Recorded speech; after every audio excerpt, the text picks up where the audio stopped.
हरिओम।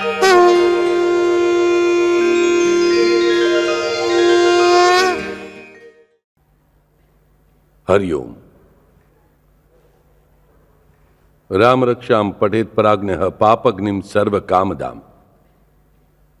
પરાગને કોણ? આપણે પરાગને બનવું છે કે નહીં? પરાગને બનીને રામરક્ષા બોલવી અને રામરક્ષા બોલતા બોલતા પરાગને બનવું, બંને વાતો સમાન છે. આપણે પરાગને નથી, કંઈ વાંધો નહીં, પણ આપણને ખબર છે કે આપણે રામરક્ષા બોલવાની શરૂઆત કરી તો રામરક્ષા બોલતા બોલતા આજે નહીં તો કાલે આપણે ચોક્કસ પરાગને બનીશું. આપણો દ્રઢ નિશ્ચય હોવો જોઈએ. અને જેનો આ દ્રઢ નિશ્ચય છે કે આ રામરક્ષા મને પરાગને બનાવશે, તે જ સાચો પરાગને છે. યાદ રાખજો, તે જ સાચો પરાગને છે. બહુ બુદ્ધિ છે, પાંડિત્ય છે, મોટા મોટા ગ્રંથો વાંચ્યા છે, તે પરાગને નથી. જેનો આ દ્રઢ વિશ્વાસ છે, કર્મ માત્ર હું કરીશ, કર્મ માત્ર હું કરીશ, સમર્થ હરિગુરુ ફળ દેનાર, આવો જેનો દ્રઢ નિર્ધાર, બેડો પાર તેમનો. આપણે ભલે ભોળા હોઈશું, આપણને મંત્રો આવડતા નહીં હોય, આપણું ચિત્ત એકાગ્ર થતું નહીં હોય, પણ આપણો ભોળો ભાવ જે છે ને તે જો વધુ હશે તો આપણો બેડો પાર નક્કી છે. આપણું જહાજ ક્યારેય ડૂબશે નહીં, આપણને ખબર હોવી જોઈએ. તે પ્રાજ્ઞા જેનો આ દ્રઢ વિશ્વાસ છે કે ભલે મને રામરક્ષાના એક પણ શબ્દનો અર્થ ખબર નથી, મારા બધા શબ્દોના ઉચ્ચારણ ખોટા હશે, તો પણ હું રામરક્ષા બોલીશ, કારણ આપણને વાલ્મીકીએ જ આ બતાવ્યું છે કે રામને બદલે મારા મારા બોલવાથી પણ રામ જ પ્રસન્ન થાય છે. અને અહીં તો આપણને સાક્ષાત બુદ્ધ કૌશિક પહેલાં જ આ કથાના સ્તોત્રની સાથે જ ગેરંટી આપે છે કે બિંદાસ, ગો હેડ. પછી જે કહે છે કે હું બિંદાસ છું, તે જ સાચો રામદાસ છે. ધ્યાન રાખજો, તે જ સાચો રામનો દાસ છે. રામદાસજીએ જ આપણને કહ્યું છે, નુપેક્ષી કદા રામદાસાભિમાની. મનાસે શ્લોક આજકાલ આપણે વાંચતા નથી, મને લાગતું નથી કંઈ બેઠેલા બધાએ વાંચ્યા છે. વાંચ્યા છે તો પણ તે બાળપણમાં સ્કૂલમાં વાંચ્યા છે, ત્યારબાદ વાંચ્યા છે કે ખબર નથી. તેમાં સૌથી મધુર વાક્ય એ છે કે નુપેક્ષી કદા રામદાસાભિમાની. આ રામ જે છે ને તેમને દાસ પર ગર્વ છે. તે સેવકોને અનુગ્રહિત કરે છે, તે તેમની ક્યારે ઉપેક્ષા કરતા નથી. નુપેક્ષી કદા ન ઉપેક્ષી કદા રામદાસાભિમાની. પણ આ માટે આપણે રામના દાસ બનવું જોઈએ, આ આપણે ધ્યાનમાં રાખવું જોઈએ. અને તે રામના દાસ બનવા માટે જ આ રામરક્ષા આપણને ખૂબ કામ આવે છે. કારણ આજે આપણે જે પદની શરૂઆત કરીએ છીએ તેનું પહેલું જ પદ કેટલું ઉત્કૃષ્ટ છે. જુઓ, આપણે જેને રક્ષા કવચ કહીએ છીએ રામરક્ષામાં પહેલું જ વાક્ય અપ્રતિમ છે, શિરો મેં રાઘવાહ પાતુ, શિરો મેં રાઘવાહ પાતુ. આપણે ઘણા સ્તોત્રોમાં વાંચીએ છીએ કે ન્યાસ કરવાના હોય છે, પણ અહીં રામરક્ષામાં મહત્વની વાત એવી છે, મેં તમને કહ્યું છે, ગયે વખતે કહ્યું કે શિરો મેં રાઘવાહ પાતુ કહેતી વખતે આપણે શું કરીએ છીએ? મારા શિરનું રક્ષણ કરે એવું ભગવાનને કહીએ છીએ. એવું નથી કરવાનું. રહસ્ય ગઈ વખતે કહ્યું છે કે શિરનું, પોતાના શિરનું વર્ણન નથી કરવાનું. શિરો મેં રાઘવા પાતુ કહેવાનું છે, માત્ર મારા શિરનું રામ રક્ષણ કરે, રાઘવ રક્ષણ કરે. પરંતુ નજર સમક્ષ શું લાવવાનું છે? રામનું શિર. આ મોટું રહસ્ય છે, આ મોટી ગુરુ ચાવી છે. મારે પહેલા સમજવું જોઈએ કે શિરો મેં રાઘવ પાતુ જ કેમ કહ્યું? બાલમ દશરથાત્મજ, તો પેલા શિરો મેં ભાલચંદ્ર એમ કેમ ના કહ્યું? શિરો મેં રામચંદ્ર પાતુ કેમ ના કહ્યું? અહીં શિરો મેં સીતાનાથ પાતુ કેમ ના કહ્યું? દરેક જગ્યાએ જે નામ આવ્યું છે ને રામનું, તે જગ્યા એપ્ટ છે. એટલે આ રામ જ અનેક રૂપોથી આપણી રક્ષા કરે છે. તેમના દરેક રૂપ આપણે ખબર હોવા જોઈએ. આપણે ડોક્ટર પાસે ગયા, ઈએનટી સ્પેશિયાલિસ્ટ પાસે ગયા, કાનના ગળાના ડોક્ટર પાસે ગયા અને કહ્યું કે મારી પત્નીની ડિલિવરી કરાવો. નહીં નહીં, ડૉક્ટર જ છે, તે પણ ડૉક્ટર આ સંસ્થાના જ છે, તે જ હોસ્પિટલના છે, આજુબાજુમાં રૂમ્સ છે, ગાયનિકોલોજીસ્ટ છે ને તેની. પણ શું ઈએનટી સર્જન તેને ડિલિવરી કરી શકશે? નહીં કરી શકે. જો કોઈ નહીં હોય ત્યારે કોઈ આવીને થોડી મદદ કરશે, પણ તે સ્પેશિયાલિસ્ટ નથી. આવી રીતે ભગવાનનું જે રૂપ છે, ભગવાન સમાન રૂપે બધી જગ્યાએ છે, પણ આપણને તેમના સમાન રૂપમાંથી કંઈ પણ મેળવવું ખૂબ અઘરું હોય છે. અને તેથી નાનાવિધ રૂપોની વ્યવસ્થા કરવામાં આવી, નાનાવિધ નામોની ઉત્પત્તિ થઈ, નામ પ્રકટ થયા, પ્રગટાવ્યા ઋષિઓએ, પ્રગટા કરતા પ્રગટાવ્યા. આમાં એક સુંદર નામ છે રાઘવ. શિરો મેં રાઘવ પાતુ. અગાઉ મેં કહ્યું છે રઘુ શબ્દનો અર્થ રઘુકુળ એટલે શું? કે જે લઘુત્વથી ગુરુત્વ સુધી પ્રવાસ કરવાનો માર્ગ છે, તે માર્ગ એટલે રઘુમાર્ગ. લઘુત્વ એટલે ચંચળતા અને ગુરુત્વ એટલે પૂર્ણ ધૈર્ય અને પૂર્ણ શ્રદ્ધા, પૂર્ણ શ્રદ્ધા અને પૂર્ણ સબૂરી એટલે ગુરુત્વ, અને લઘુત્વ એટલે અશ્રદ્ધા અને અસબૂરી એટલે કાયરતા, ડરપોકતા, ચંચળતા. આ ચંચળતાથી સ્થિરતા સુધીનો પ્રવાસ કરવાનો જે માર્ગ, તે માર્ગ એટલે રઘુમાર્ગ. અને તે રઘુમાર્ગનું કારક જે છે, કર્તા જે છે, ત્રાતા જે છે, ગાઈડ જે છે, માર્ગદર્શક બધું જ જે છે તે રાઘવ છે. અને તેથી શિરનું રક્ષણ કોણ કરે છે? તો તે રાઘવ કરે છે. આ રાઘવ નામ કરે છે આપણા માટે. શિરો મેં રાઘવ પાતું. શિર એટલે આપણી ખોપરીની બહારની, પણ આ ખોપરીની અંદર જે મગજ છે ને, તે મગજ એટલે શિર. શિરો મેં રાઘવ પાતું. મારા મગજમાં જ મારી બુદ્ધિ છે, મારા મગજમાં જ મન સાથે જોડાયેલી ઇન્દ્રિયો છે, મારી વાસનાની સાથે જોડાયેલી ઇન્દ્રિયો છે, મારી ભાવનાઓ નિર્માણ કરનારા હોર્મોન્સ આ મગજમાં જ રહેલી પિટ્યુટરી નામની ગ્રંથિમાં બને છે. જે પિટ્યુટરી નામની ગ્રંથિમાં હોર્મોન્સ એટલે અંગીરસ બને છે, તેમને કંટ્રોલ કરનાર હાઇપોથેલેમસ નામનો મારા મગજનો જ એક ભાગ છે, જે મારી ભાવ અને ભાવનાઓ કંટ્રોલ કરે છે, ત્યાં જ છે. પિટ્યુટરી હાઇપોથેલેમસ સાથે જોડાયેલ છે. તેની સાથે લિમ્બિક સિસ્ટમ નામની સિસ્ટમ છે કે જે માનવની મૂળભૂત ભાવનાઓ કંટ્રોલ કરે છે, પ્રજનનની બાબતો કંટ્રોલ કરે છે. લિમ્બિક સિસ્ટમ છે ત્યાં જોડાયેલી છે. આ બધું જે છે મારી ભાવનાઓનું વિશ્વ જે છે, તેના જે કેન્દ્ર છે, તે બધા કેન્દ્ર મારા શિરમાં છે. અને લઘુ તો હોય છે ક્યાં? તે ચંચળતા આપણા શરીરમાં નથી. જો આપણે કોઈ બાળકને કહીએ છીએ આ બાળક ચંચળ છે, એક જગ્યાએ સ્થિર બેસતું નથી, આવી રીતે આપણે પોતાના મનને કહીએ છીએ મારું મન ચંચળ છે, એક જગ્યાએ સ્થિર રહેતું નથી, તો આ ચંચળતા છે કે આ ચંચળતા શિરમાં છે, તે મારા મગજમાં છે. અને તેથી જ બધું કૌશિક ઋષિ કહે છે શિરો મેં રાઘવ પાતું. આ જે રાઘવ છે, જે લઘુત્વથી ગુરુત્વ તરફ જનારા માર્ગનું નાયક છે, મહાનાયક છે, જે લઘુત્વનું રૂપાંતરણ ગુરુત્વમાં કરે છે. એટલું જ નહીં, પણ લઘુત્વથી પરે અત્યંત ખરાબ ચંચળપણું, દાનવી ચંચળપણું એટલે લંકત્વ, તે લંકત્વનો નાશ કરનાર જે છે ત્યાં રામ છે, ત્યાં રાઘવ છે. અને તેથી જ બુદ્ધ કૌશિક મુનિ કહે છે કે શિરો મેં રાઘવ પાતું. જો સાદી વાત છે, આપણે ઘરમાં આપણા બેઠેલા છીએ અને એક બાજુ બે લાઉડસ્પીકર વાગે છે આપણા ઘરની પાસે, જોર જોરથી લાઉડસ્પીકર વાગે છે સવારથી. એક બાજુ લગ્ન છે તેથી ઢોલ નગારા વાગી રહ્યા છે. ઘરની બારીઓ બંધ કરી છે તો દીકરો મોટા અવાજે ડિસ્કોના ગીત વગાડીને નાચી રહ્યો છે. બહારના હોલમાં આવે તો દીકરીએ ટીવી ઓન કરેલું છે અને જોર જોરથી ટીવી પર ગીતો ચાલી રહ્યા છે. રસોડામાં જવાની વાત નથી, પત્ની બધા વાસણોથી વાદ્યો વગાડી રહી છે. બરાબર? મને કહો આખા દિવસના અંતે શું થાય છે મગજનું? આપણે કહીએ છીએ ને મગજનો ભૂક્કો થઈ ગયો છે. આપણે કોઈ પણ અવાજ સહન કરી શકતા નથી. એકદમ કોઈ આવ્યું સાદી વાત કરે તો એ બરાડા પાડીએ છીએ. આ શેના કારણે થાય છે? ચંચળતાને કારણે થાય છે. આ લઘુત્વને કારણે થાય છે. આમ તો આપણે શાંત દેખાતી વ્યક્તિ, શાંત દેખાતા, આજે વિદ્યાર્થીઓ આવ્યા છે. આ વિદ્યાર્થીઓ 6 મહિના પહેલા, 8 મહિના પહેલા મજામાં હતા. આજે પરીક્ષા નજીક આવેલી દરેકના ચહેરા પર એક ચિંતાની ક્યાંક ઝલક છે. આ ચિંતાની ઝલક કેમ આવે છે? આ ડર કેમ મારા મનમાં ઉત્પન્ન થાય છે? આ લઘુત્વને કારણે ઉત્પન્ન થાય છે. જે પ્રમાણમાં લઘુત્વ તે પ્રમાણમાં ભય યાદ રાખજો, જે પ્રમાણમાં ગુરુત્વ તે પ્રમાણમાં ધૈર્ય. એટલે મારા મનના બધા પ્રકારના ભય છે, બધા પ્રકારના ડર છે, તે બધા પ્રકારના ભય અને બધા પ્રકારના ડર આ લઘુત્વથી ઉત્પન્ન થાય છે. કારણ આપણને ખબર છે, સાઈ ચરિત્રમાં આપણે વાંચીએ તે આહાર નિદ્રા ભય મૈથુન સર્વ જગતની સમ સમાન. સમાન એટલે દરેકનો ડર સરખો નહીં. જો આ ચારેય કેન્દ્રો દરેકમાં છે જ, પરંતુ આપણે કયું કેન્દ્ર વિકસિત કરીએ છીએ તેના પર આપણા જીવનની પ્રગતિ આધારિત છે. આપણે આપણા ભયનું કેન્દ્ર વિકસિત કરીએ છીએ કે પૌરુષત્વનું કેન્દ્ર વિકસિત કરીએ છીએ. અને મારા મનમાં મારી બુદ્ધિના સારા કેન્દ્ર જો આપણે વિકસિત કરવા હોય તો આપણે પહેલાં શું કરવું જોઈએ? લઘુત્વનો નાશ કરવો જોઈએ અને આપણે ગુરુત્વ તરફ વધવું જોઈએ, ગુરુત્વ મેળવવું જોઈએ. અને આ કરવાનું કામ રાઘવ આ નામ કરે છે. રાઘવ તે કરનાર જે છે તે રાઘવ છે, જે લઘુત્વનું રૂપાંતર ગુરુત્વમાં કરે છે, જે અંધકારનું રૂપાંતર પ્રકાશમાં કરે છે તે ગુરુ, જે અંધકારનું રૂપાંતર પ્રકાશમાં કરે છે તે ગુરુ. તો જે લઘુત્વનું રૂપાંતર ગુરુત્વમાં કરી શકે તે રાઘવ. અને તેથી જ બધું કૌશિક ઋષિ પ્રાર્થના કરે છે કે શિરો મેં રાઘવા પાતું. મારા શિરનું એટલે કે મારા મગજનું સંરક્ષણ આ રાઘવ કરે છે અથવા રાઘવ કરો. હવે આપણને પ્રશ્ન થાય છે, બાપુ અમને તો મગજમાં કયા કેન્દ્ર છે ખબર નથી. તમે ડૉક્ટર છો, તમને ખબર છે, ઠીક છે.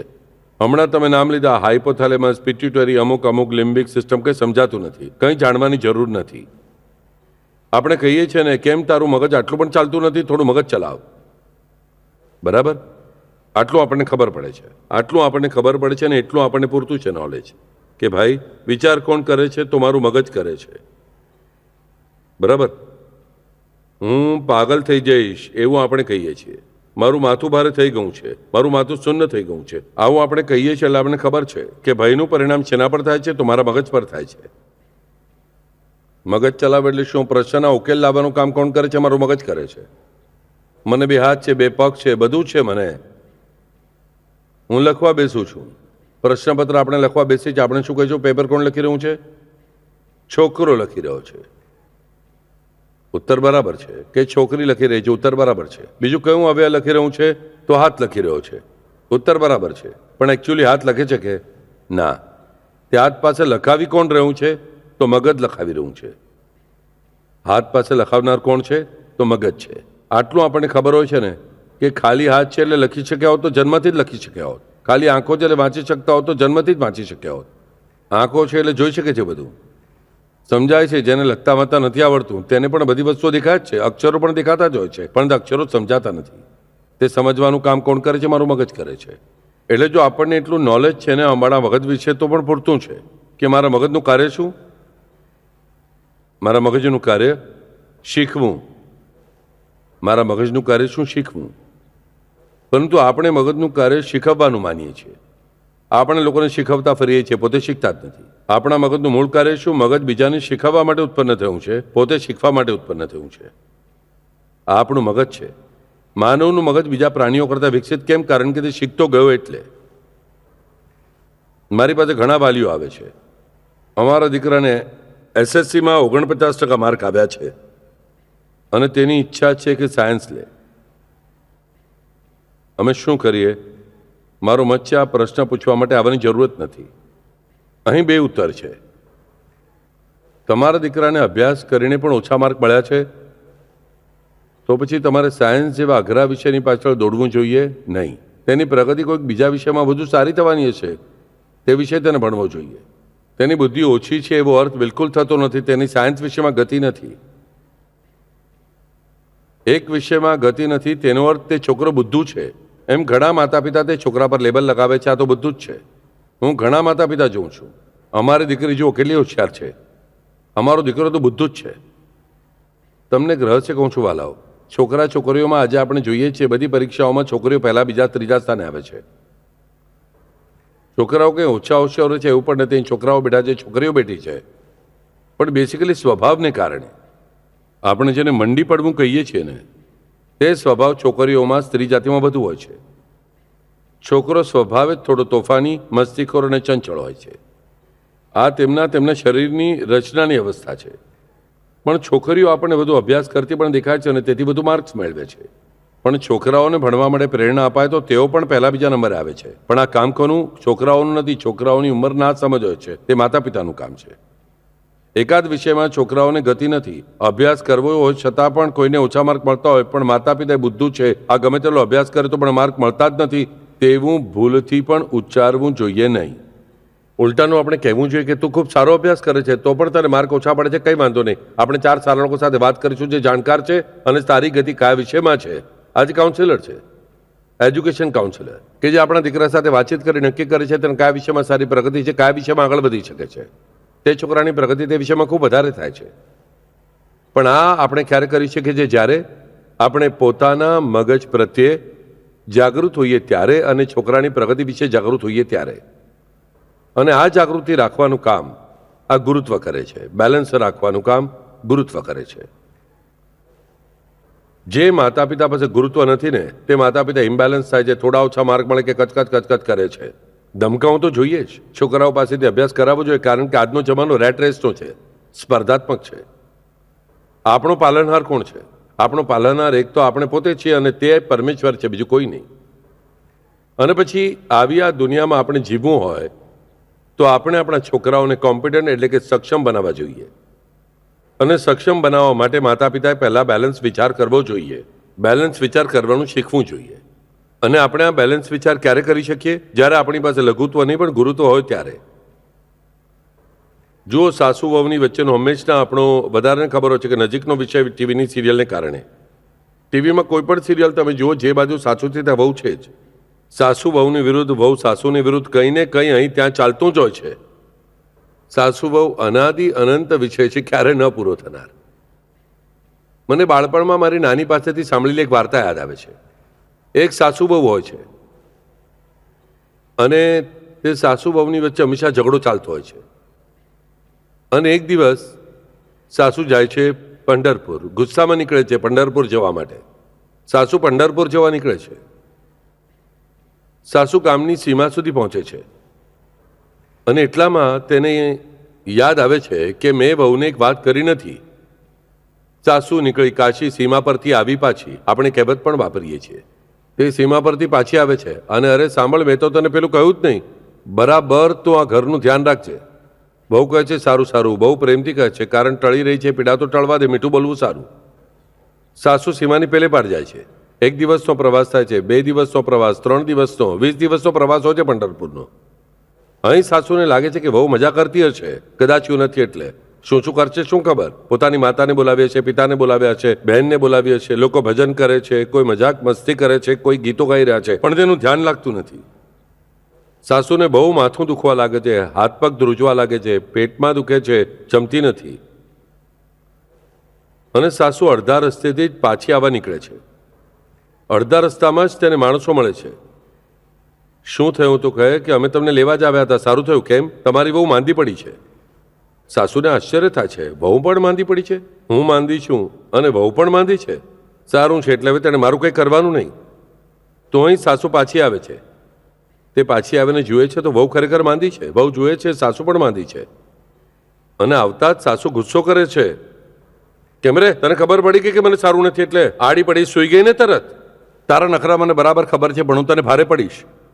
વહુ કહે છે, અરે તમને જ ખબર પડી ગઈ એટલે નાટક કરીને આવી ગયા ત્યાંથી. તમને સારું નથી. તમને મારી ક્યાં પડી છે? હું મરી ગઈ તો તમને ચાલશે. સારી પડે ઝઘડો જામે છે. બધાએ કહ્યું, આ અત્યાર સુધી જીવશે કે મરશે એવી સ્થિતિમાં હતી અને બંને એકદમ સ્વસ્થ કેવી રીતે થઈ ગયા?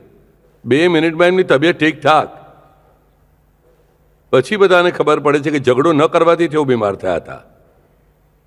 ઝઘડો કરતા જ એમની બીમારી જતી રહી એક જ ક્ષણમાં.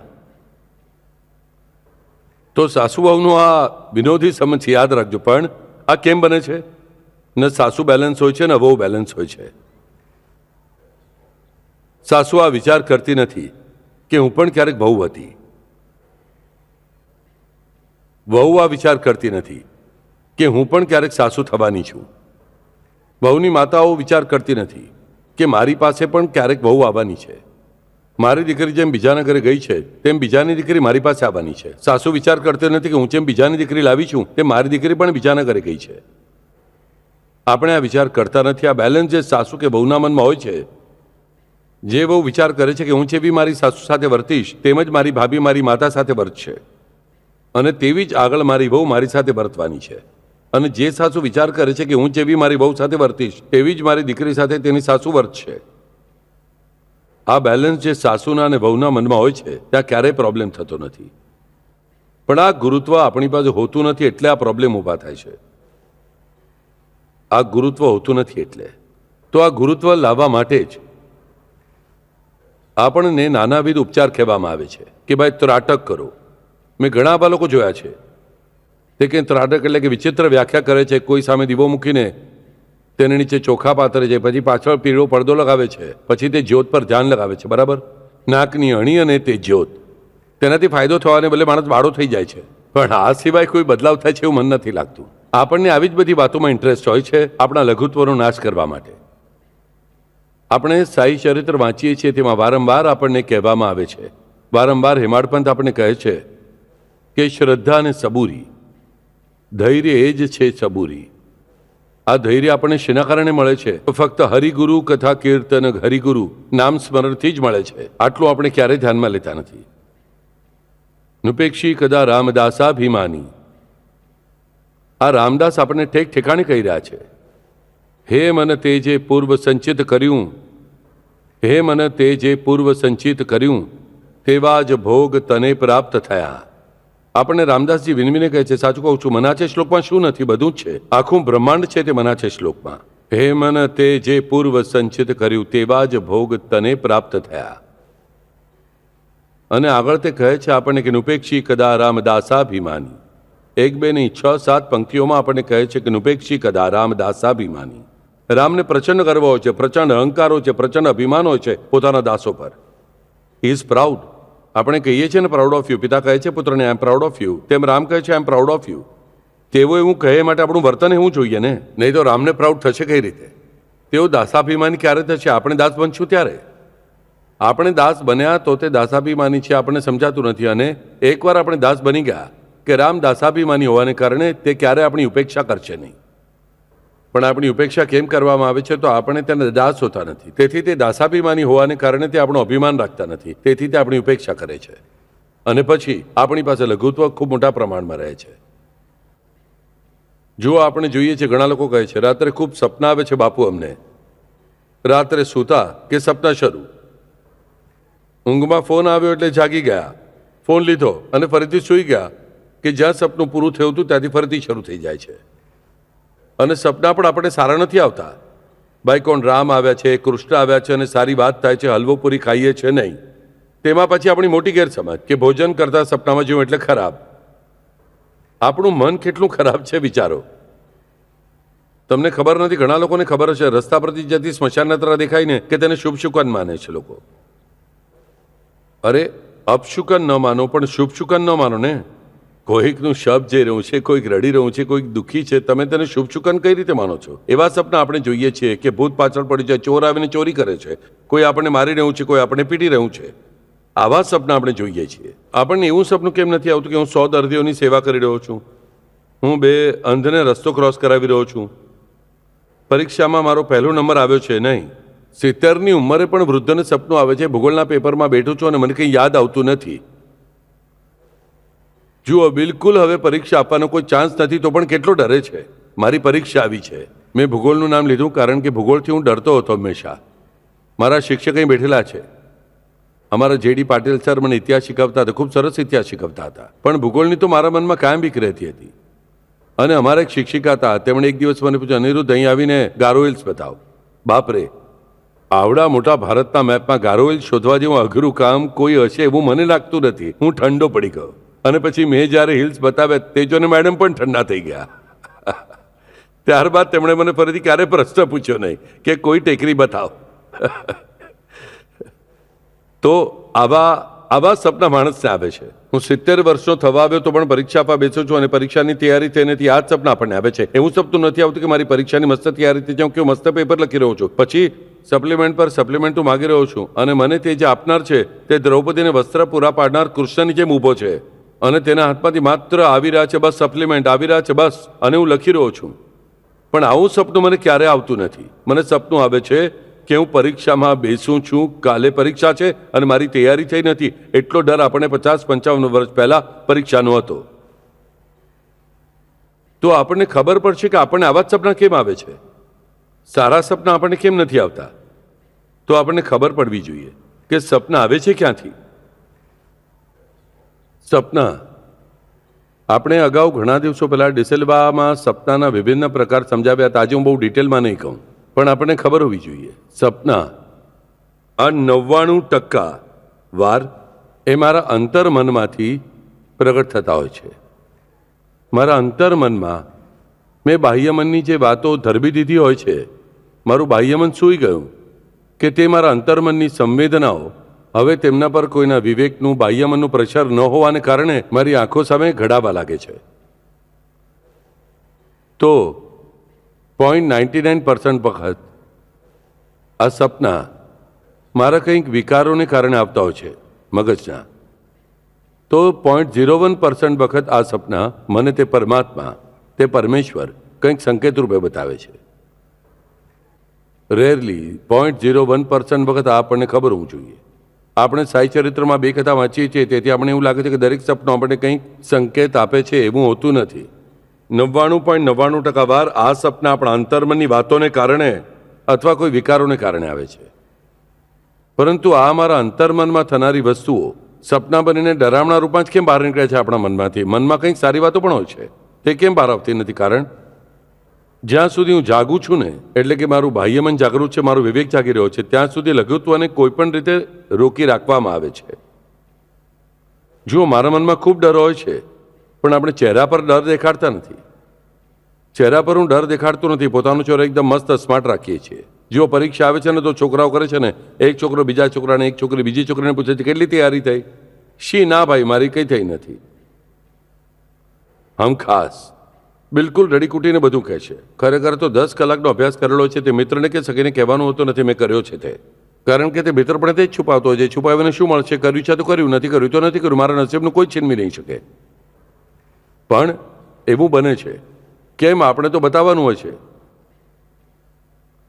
સામે ત્યાં ચોકમાં કોઈક ને કંઈક ભાત રાખીને તેમજ ગુલાલ છાંટેલો હોય છે, ઉપર લીંબુ મૂકેલું હોય છે. ત્યાંથી જતાં આપણે ટટ્ટાર થઈ જઈએ છીએ, પણ છાતીમાં ધકધક થતું હોય છે. રામ રામ રામ રામ આપણે બોલીએ છીએ.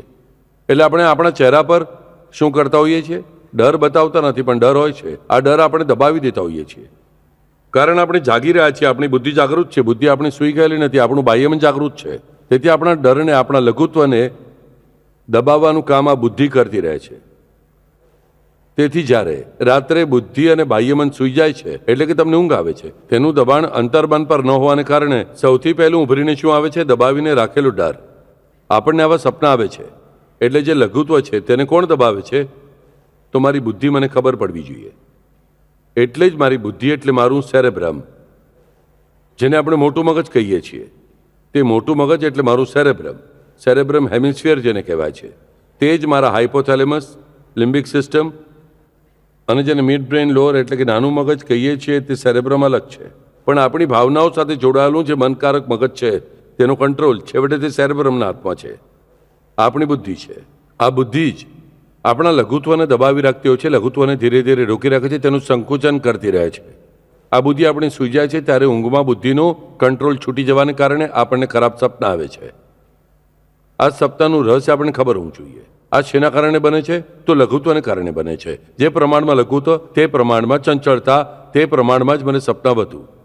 જે માણસના મનમાં ચંચળતા ઓછી એટલે લઘુત્વ ઓછું, તેને સપના બિલકુલ ઓછામાં ઓછા આવે છે, અને આવે તો પણ સારા સપના આવે છે.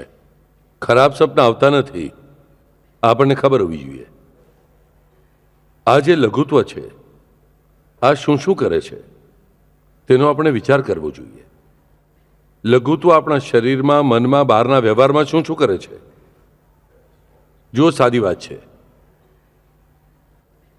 કોઈ વ્યક્તિ છે, એક 25-26 વર્ષનો યુવાન, મજબૂત, મસ્ત, મલ્લવિદ્યા શીખેલો, કુસ્તી શીખેલો, કુસ્તીમાં આખા ભારતનો ટોપનો કુસ્તીગીર છે, કે જે મોટામાં મોટા કુસ્તીગીરને ફોક મારીને ઉડાવી શકે છે.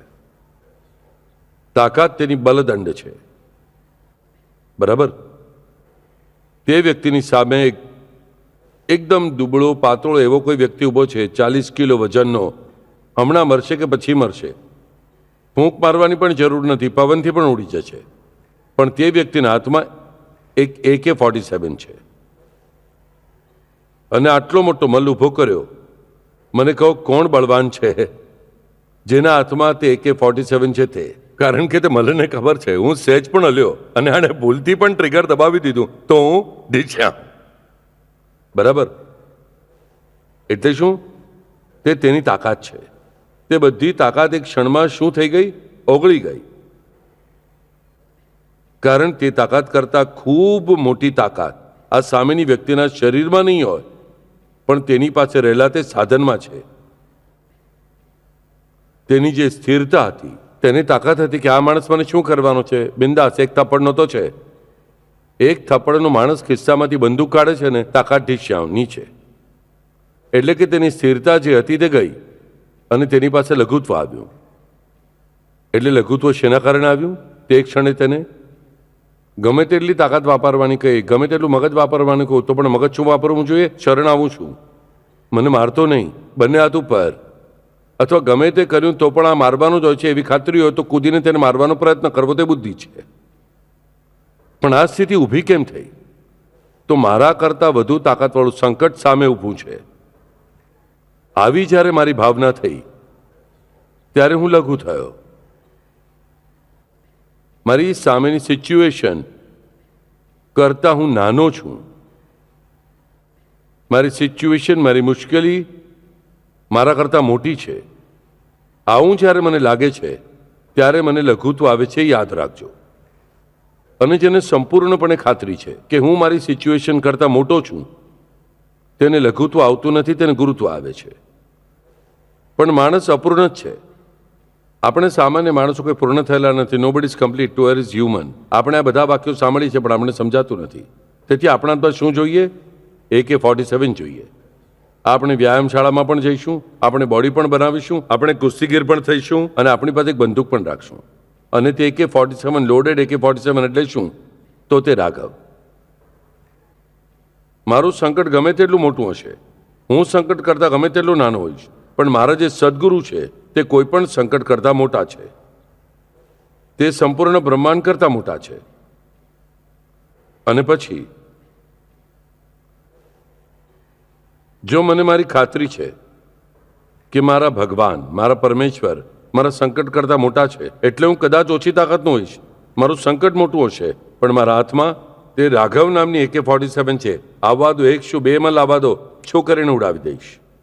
તેને ગુરુત્વ પ્રાપ્ત થાય છે. શિરો મેં રાઘવા પાતું, શિરો મેં રાઘવા પાતું. પણ આ ક્યારે થશે? જ્યારે હું આ રાઘવ નામની બંદૂક પ્રાપ્ત કરી લઈશ ત્યારે. પણ આપણને ખબર છે સાદી બંદૂક મેળવવી હોય તો પણ આપણને કેટલા લાયસન્સ મેળવવા પડે. પણ જો આ ભગવાનની AK-47 આપણે લાવવી હોય, આપણું પોતાનું કવચ આપણે લાવવું હોય, પોતાની સુરક્ષા માટે જો આપણે લાવવું હોય, તો તે આપણને બહાર કોઈની પાસે મળશે નહીં. તે આપણે ભગવાન પાસેથી જ પ્રાપ્ત કરી શકીએ છીએ, યાદ રાખજો. શિવાજીને ભવાની તલવાર ભવાની માતાએ આપી, આપણને ખબર હોવી જોઈએ. ઔરંગઝેબે આપી નહોતી. આપણે માણસો કેવું વર્તીએ છીએ? આપણને ભવાની તલવાર જોઈએ છે, તે આપણે ઔરંગઝેબ પાસે માગીએ છીએ. તો આપણા જીવનમાં સુખ ક્યાંથી આવશે મને કહો? મારા મસ્તકનું, મારી બુદ્ધિનું, મારા મનનું, મારી કૃતિનું, મારા કર્તૃત્વનું રક્ષણ કેવી રીતે થશે મને કહો? મારે શું નિશ્ચય કરવો જોઈએ કે મારે ભવાની માતા પાસેથી તલવાર મેળવવી છે ઔરંગઝેબનો નાશ કરવા માટે? મારે વિશ્વામિત્ર પાસેથી ભલા અતિ ભલા વિદ્યા મેળવવી છે? મારે શિવજી પાસેથી તેમનું ધનુષ્ય મેળવવું છે રાવણનો નાશ કરવા માટે? આપણને ખબર હોવી જોઈએ, લંકામાં રહેનાર રાવણનો નાશ કરવા માટે. શિરો મેં રાઘવ પાતું. મને આ જ વાક્ય સાંભળતી વખતે, બોલતી વખતે આપણને પહેલું યાદ આવવું જોઈએ રામરક્ષામાં, રાઘવમ રાવણારિમ. ફરીથી રાઘવ નામ ક્યાં આવે છે? રાઘવમ રાવણારિમ. શિરો મેં રાઘવ પાતું, રાઘવમ રાવણારિમ. રાઘવ કોણ? તો જે રાવણનો હરી એટલે શત્રુ છે તેવા રામ, મારા શિરનું રક્ષણ કરો. આપણે અહીં એક પંક્તિ વાંચી, આગળ એક વાંચી ભૂલી ગયા, નહીં ચાલે. એક સ્તોત્રમાં બંને જગ્યાએ રાઘવ શબ્દ આવ્યો છે, એટલે મને ખબર પડવી જોઈએ કે રાઘવ શબ્દની વ્યાખ્યા પણ પૂર્ણપણે આપવામાં આવી છે. રાઘવમ રાવણારિમ. રાવણ એટલે તામસ અહંકાર. રાવણ એટલે તામસ અહંકાર. રાવણ એટલે ભયની ઉચ્ચતમ અવસ્થા કે અત્યંત નીચી અવસ્થા ભયની. તમારે જે કહેવું હોય તે કહો. ભયની સૌથી મોટી અવસ્થા એટલે રાવણ, સૌથી મોટી ચંચળતા એટલે રાવણ. તેથી રાઘવમ રાવણારિમ.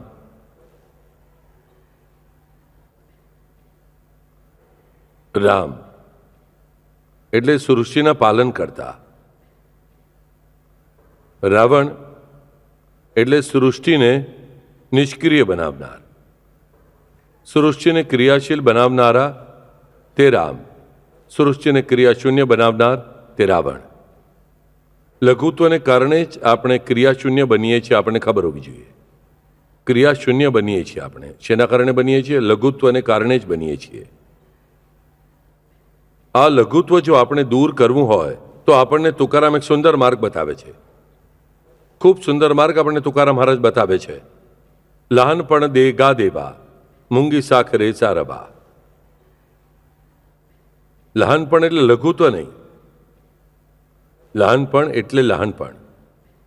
નાના નાના પગથિયા ચડવા, મોટે મોટી છલાંગો મારવી, ખોટે ખોટી ડંફાસ્ટ મારવી, એટલે લહાનપણ દે ભગવાન.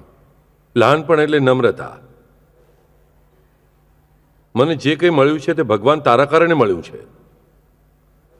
મને જે કંઈ મળ્યું છે હું તેનો ઉપયોગ તારી સેવા માટે કરીશ, તારા બાળકોની સેવા માટે કરીશ. તારા બાળકોને ત્રાસ આપવા માટે કરવાનો નથી, તને ભૂલવા માટે કરવાનો નથી. જુઓ તે સુંદરકાંડમાં ફરીથી સુંદરકાંડ જ મને યાદ આવ્યું. હનુમાનજી શું કહે છે રામને? રામ પૂછે છે હનુમાનજી કે ભાઈ સીતા માતા કેવી છે, કેવી રીતે તે પોતાના પ્રાણોની રક્ષા કરે છે, તેમનું દુઃખ કેવું છે?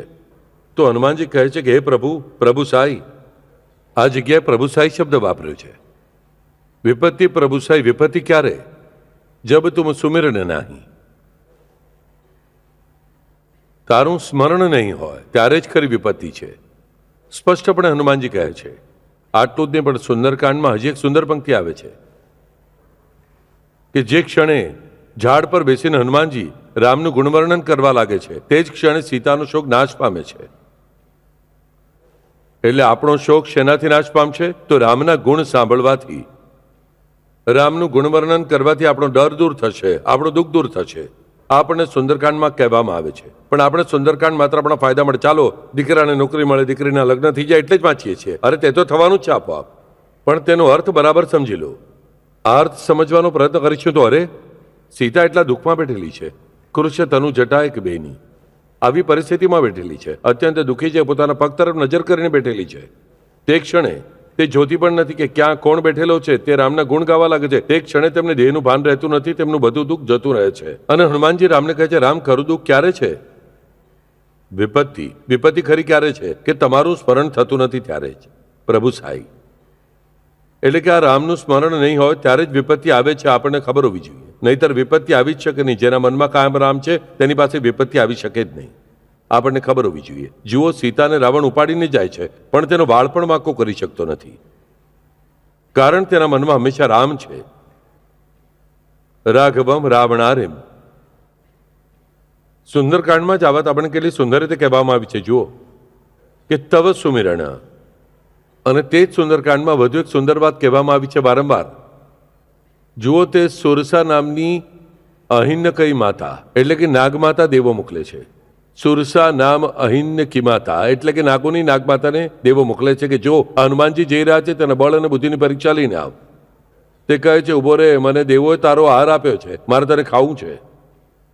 તે કહે છે અરે માઈ, હું તારા મોઢામાં જરૂર પ્રવેશ કરીશ, પણ મને પહેલા રામનું કામ કરીને આવવા દે. રામને કહેવા દે સીતા ક્યાં છે મને જોવા દે, પછી હું તારા મોઢામાં પ્રવેશ કરીશ. તું મને કાયમ કહેતો નથી, પછી હું આવીશ તારા મોઢામાં પ્રવેશ કરીશ. અને પછી ધ્યાનમાં આવે છે આ કંઈ સાંભળતી નથી, તે મને ખાવા જ ઈચ્છે છે. પછી ગ્રસે છે ને મોહી કહેવું હનુમાના. હનુમાનજીએ કહ્યું કે તું મને ગળીને બતાવ, કેટલી હિંમત છે ગળીને બતાવ. કે તરત હનુમાનજીના કદ જેટલું મોઢું ખોલે છે. આ તેના કદ કરતાં બમણા થઈ જાય છે. પછી તે 16 યોજન મોઢું ખોલે છે, તો આ 32 યોજન જેટલા ઊંચા થઈ જાય છે. પછી તે 100 યોજન કરે છે, આ તેના બમણા થઈ જાય છે. અને તે જ ક્ષણે આ શું કરે છે? આ અત્યંત નાનું રૂપ ધારણ કરે છે. અત્યંત નાનું રૂપ ધારણ કરે છે અને તરત અંદર જઈને બહાર આવી જાય છે. સંકટમાંથી છૂટ્યો સહી સલામત. શેના કારણે? લઘુપણ ધારણ કરવાને કારણે. લંકાની આજુબાજુ એ સુંદરકાંડમાં આપણે વાંચીએ છીએ કે અનેક પ્રકારના રાક્ષસો ફરી રહ્યા છે. તેમને ચૂકવીને અંદર પ્રવેશ કરવો તો હનુમાનજી ફરીથી શું કરે છે? મસક સમાન રૂપ ધરી એટલે કે મચ્છરનું સ્વરૂપ લઈને એટલા નાના થઈને હનુમાનજી અંદર પ્રવેશ કરે છે. ફરીથી હનુમાનજી નાનું સ્વરૂપ ક્યારે ધારણ કરે છે? આ 2 વખત સંકટમાંથી છુટકારો મેળવવા માટે. તો ત્રીજી વખત રાવણ કહે છે હનુમાનજીની પૂંછડીને કપડું બાંધો, તેલમાં બોળીને એને સળગાવી દો. કેટલા કૃપાળુ છે ભગવાન! તેમની અકારણ કરુણા કેટલી બધી છે કે રાક્ષસો તેને બાળવા ઈચ્છે છે અને તે પૂંછડી વધારતા રહે છે કે તેઓ બાળે નહીં, તેમનાથી પાપ ન થાય, મારે તેને સજા આપવી ના પડે. તેથી તે પૂંછડી વધારતા જાય છે. આખી લંકાનું તેલ પૂરું થઈ જાય છે, લંકાનું કપડું પૂરું થઈ જાય છે, છતાં પણ રાવણની અક્કલ અને રાક્ષસોની અક્કલ ઠેકાણે આવતી નથી. પછી તેમનો નાશ થાય જ છે. અને પછી તેમની પૂંછડીને કપડું બાંધીને આખી લંકામાં તેમને ફેરવવામાં આવે છે. આ શું કરે છે? રાક્ષસો તેમને લાત મારે છે અને તેમની મજાક ઉડાવે છે. આને હનુમાનજી પોતાનું અપમાન માનતા નથી, આમાં હનુમાનજીનું મોટાપણું દેખાય છે કે મારા ભગવાન માટે હું પાપીઓની લાત ખાવા પણ તૈયાર છું. મારા ભગવાન માટે લોકો મારી મજાક ઉડાવે તો પણ મને કોઈ ફરક પડતો નથી, અને તે પણ કેવી રીતે? તો છાતી તાણીને. આવા છે હનુમાન બાલાઓ. આ હનુમાનજીની પ્રશંસા છે. આટલી તાકાત હોવા છતાં પણ પ્રભુ કાજા મારા ભગવાનના કાર્ય માટે હું લોકોની પાપીઓની લાતો ખાવા પણ તૈયાર છું. લોકો દ્વારા મારી મજાક ઉડાવવા પણ તૈયાર છું. તેથી આ હનુમાન મહાન છે. અને પછી તેમને આખી લંકામાં ફેરવવામાં આવે છે, તાળીઓ પાડતા, ઢોલ પીટતા, અને તેમની પૂંછડીને આગ લગાવવામાં આવે છે. અને તે ક્ષણે હનુમાનજી ફરીથી લઘુરૂપ ધારણ કરે છે. અને તે પછીનું વાક્ય ખૂબ મહત્વનું છે કે લઘુરૂપ ધારણ કરે છે, પૂંછ પ્રજારી. તેમણે જેવું પોતાની પૂંછડીમાં આગ લગાવી છે એટલે હનુમાનજી નાનું રૂપ ધારણ કરે છે. અને બધા બંધનોમાંથી મુક્ત થાય છે. તે નાગપાશથી બંધાઈ ગયા હતા ને, અને મુક્ત થાય છે. તે ક્ષણે શું કહ્યું છે કે પ્રભુ કી કૃપા સે 49 બાર કે 49 પ્રકારના પવન ફૂંકાવા લાગે છે. જે ક્ષણે નાના થયા, બંધનોમાંથી છૂટ્યા. એટલે કે બંધનોમાંથી મુક્ત થવું હોય તો આપણે નાનું બનવું જોઈએ. કોઈ પણ બંધનમાંથી મારે છૂટવું હશે તો મારે નાનું બનવું જોઈએ. નાના બન્યા કે હરિકૃપાથી તે 49 મરુદગણ છે 49 પવન છે તે જોરદાર ફૂંકાવા લાગે છે.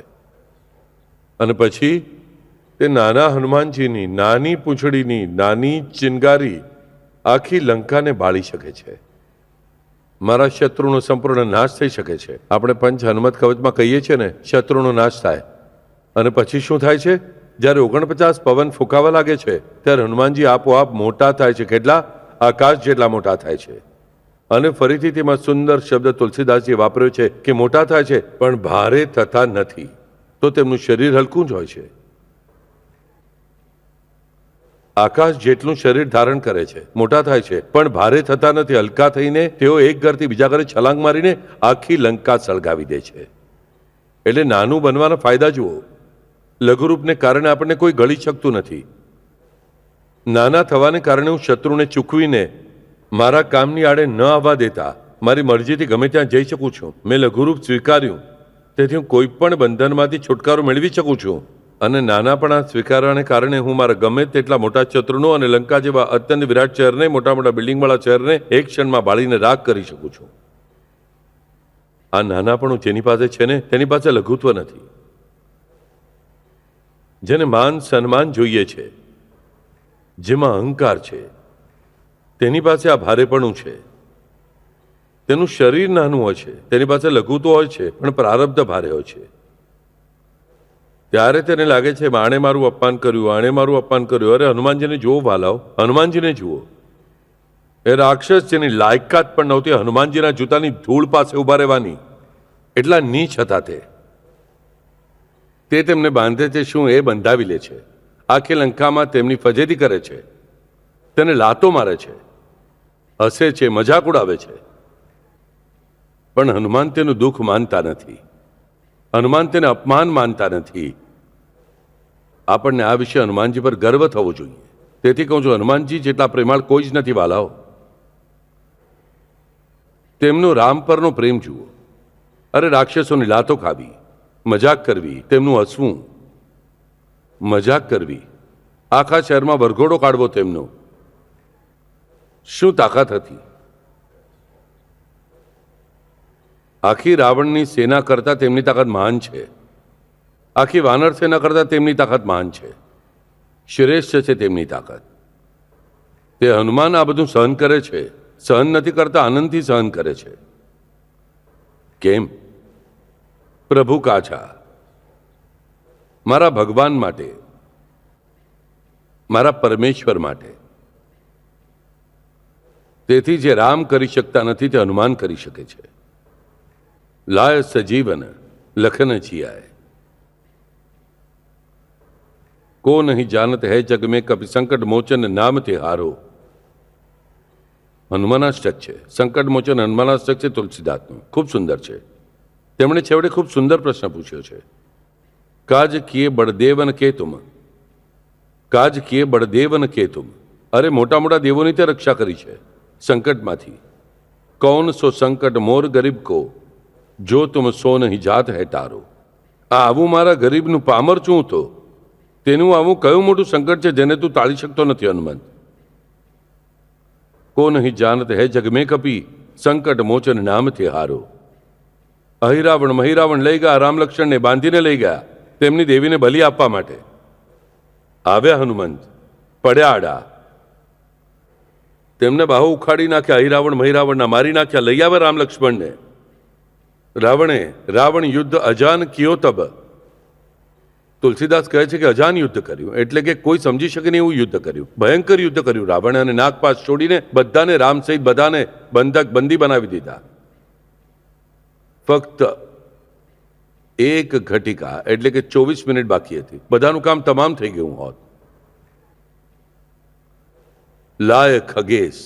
ખગેશ એટલે પક્ષીઓનો રાજા એટલે ગરુડ. તે ગરુડને પકડીને લાવે છે હનુમંત. અને ગરુડ આવ્યા પછી નાગનું શું ચાલવાનું? રામ સહિત આખી સેનાને મુક્તિ આપે છે. મહાભારતમાં પણ પોતે કૃષ્ણ સારથી થયા છે અર્જુનના, છતાં પણ કૃષ્ણ અર્જુનને કહે છે, અર્જુન હનુમાનજીની પ્રાર્થના કર, તેમને આહવાન કર, વિનંતી કર કે આવીને રથ પર મારી બાજુમાં બેસો, ત્યારે જ તું સુરક્ષિત રહીશ. કાજ કિએ બળદેવ ને કે તુમ. બધાના કામ તેમણે કર્યા છે. આવા હનુમાન કેટલા નાના થાય છે વિચાર કરો પોતાના ભગવાનને માટે. આપણે ઓછામાં ઓછા આપણા ભગવાન સામે તો આટલા નાના બનીએ છીએ કે? ભગવાન માટે નાના બનીએ છીએ કે? આપણે ભગવાનની સામે પણ, ભગવાનના કાર્યમાં પણ આપણે આપણું માન, અપમાન, ગર્વ, પ્રેજ્યુડિસ, પ્રાઇડ આ બધું લાવતા રહીએ છીએ અને તેથી આપણે ભારે બનીએ છીએ. આપણા પ્રારબ્ધને વધારે ભારે બનાવીએ છીએ. નાના પણ હું આપો દેવા. અરે તુકારામ વિનવીને કહે છે. અને તુકારામ શું છે જુઓ. મને તુકારામનો એક અભંગ બહુ ગમે છે. બુડતાસી આવરી મઝ ભવાચે સાગરી, તુકા મણે મી તો પાતકાંચી રાશિ. તુકા મણે મી તો પાતકાંચી રાશિ. અરે વાલાઓ, તુકારામ જ્યારે કહે છે હું તો પાપનો ઢગલો છું, ત્યારે આપણે પોતાને પુણ્યવાન કેવી રીતે કહી શકીએ મને કહો? અને તુકારામ જો કહે છે નાનપણું આપો દેવા, તો આપણે શા માટે મોટાઈ માગીએ છીએ અને શા માટે મોટાઈ આપણે ધારણ કરીએ છીએ? આ મોટાઈના કારણે જ લઘુત્વ આવે છે. તે મોટાઈની લાલચને લીધે લઘુત્વ આવે છે. વાલાઓ યાદ રાખજો, જે નાનો છે ને તેને લઘુત્વ આવતું નથી. નાના બનતા શીખો. હનુમાનજીનું ઉદાહરણ સામે રાખો વાલાઓ.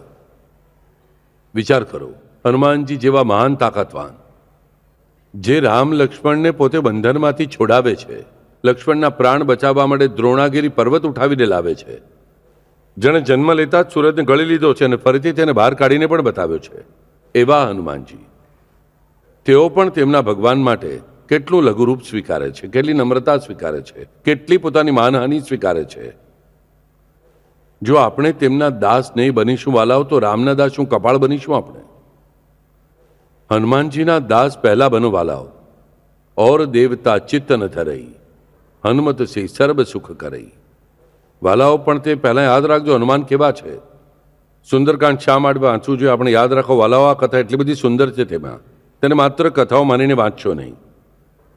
તેનો અર્થ થોડો સમજી લો કે દરેક સંકટ સમયે હનુમાન સંકટમાંથી મુક્ત કેમ થયા, તે સંકટ મોચન કેમ બન્યા? કારણ કે તેઓ નમ્ર છે. એટલે તે મોટાઈથી વર્તતા નથી, એટલે તેઓ કોઈ મોટાઈ લેવા માગતા નથી, એટલે તેઓ નાનાપણું આપો દેવા માને છે. તેથી તેઓ સૌથી મોટા ગુરુ છે. તેથી તેઓ રામના પણ ગુરુ છે. રામ પણ તેમને તાત કહે છે. સીતા પણ તેમનો ઉલ્લેખ તાત કહીને જ કરે છે. ગુરુ છે તે તેમના રક્ષક છે તે. આપણે તેમના દાસ બનવું જોઈએ. તેમના દાસ બન્યાને કે નુપેક્ષી કદા રામદાસાભિમાની. તે દાસાનું દાસનું અભિમાન કેટલું છે? સ્ક્વેર. હનુમાન રામના દાસ છે. નુપેક્ષી કદા રામદાસાભિમાની. જો આપણે હનુમાનના દાસ બનીએ તો રામને આપણા પર કેટલો ગર્વ થશે? સ્ક્વેર, વર્ગ છે. એક્સ સ્ક્વેર, અભિમાન સ્ક્વેર. ખાલી અભિમાન રહેશે નહીં આપણી પાસે, યાદ રાખો. પણ તે માટે આપણે પહેલાં હનુમાન આ દૈવતને સમજવું જોઈએ.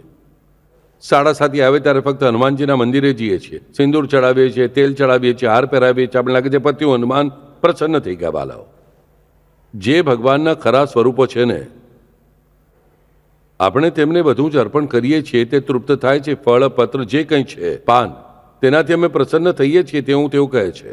પરંતુ તેના કરતાં તેમને જે જોઈએ છે તે જોઈએ છે તમારો ભાવ, તમારું લઘુરૂપ, હનુમાનજી પાસે જે લઘુરૂપ છે ને વાલાઓ, તે સ્વીકારતા શીખો. તે સ્વીકાર્યું, થોડા પ્રમાણમાં કેમ ન હોય તો પણ તે રાઘવ બનીને તમારા શરીરનું રક્ષણ કરે છે, તમારા લઘુત્વનો નાશ કરે છે. લંકા તો તમારી આડે આવતી જ નથી, તેથી તમારી લંકા બળવાનો પ્રશ્ન જ ઊભો થતો નથી. પણ આ માટે યાદ રાખજો કે સુંદરકાંડ સુંદર કેમ છે? કારણ સુંદરકાંડ એટલે રાઘવનો માર્ગ. સુંદરકાંડમાં હનુમાનજી પોતે જ પોતાની દરેક ક્રિયાથી, શબ્દોથી સમજાવે છે કે નાનાપણું આપો દેવા એટલે શું, લઘુત્વ નાશ કેવી રીતે કરવું, બંધનોમાંથી પોતાને મુક્ત કેવી રીતે કરવું, ભગવાનની ભક્તિ કેવી રીતે કરવી, પરમેશ્વરનું કાર્ય કરતા સમયે કેટલા નમ્ર બનવું.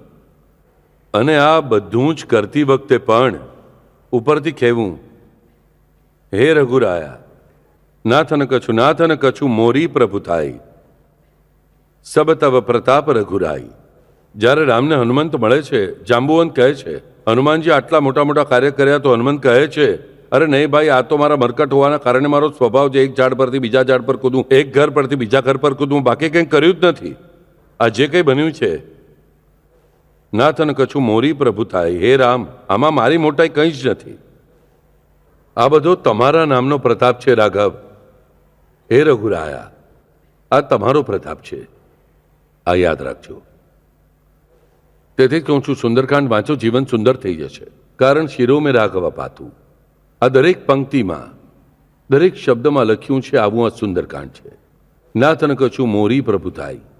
આટલું બધું કરીને તેઓ કહે છે કે નાથ ન કછું મોરી પ્રભુ થાય, મારી પાસે મોટાઈ નથી, મારી પાસે મોટાપણું નથી, આમાં મારું કંઈ જ નથી. ભગવાન બધો તમારો પ્રતાપ છે, યાદ રાખજો. શિરો મેં રાઘવ પાતું બોલતી વખતે શ્રી રામનું શિર નજર સામે લાવો. સામે હનુમાનજી હોય રામરક્ષા બોલતી વખતે. સુંદરકાંડ વાંચો. શિરો મેં રાઘવ પાતું આયુષ્યમાં ઉતરશે. સુંદરકાંડ વાંચ્યા પછી જો આપણે અર્થ સમજીશું તો વધુ સારી રીતે ઉતરશે, આ યાદ રાખજો. અને તેથી આજથી આપણે રામરક્ષા બોલતી વખતે બરાબર વિચાર કરીશું કે શિરો મેં રાઘવ પાતું એટલે શું ભગવાન? નાનાપણું આપો દેવા, કીડી પામે સાકર દાણું. હરિઓમ.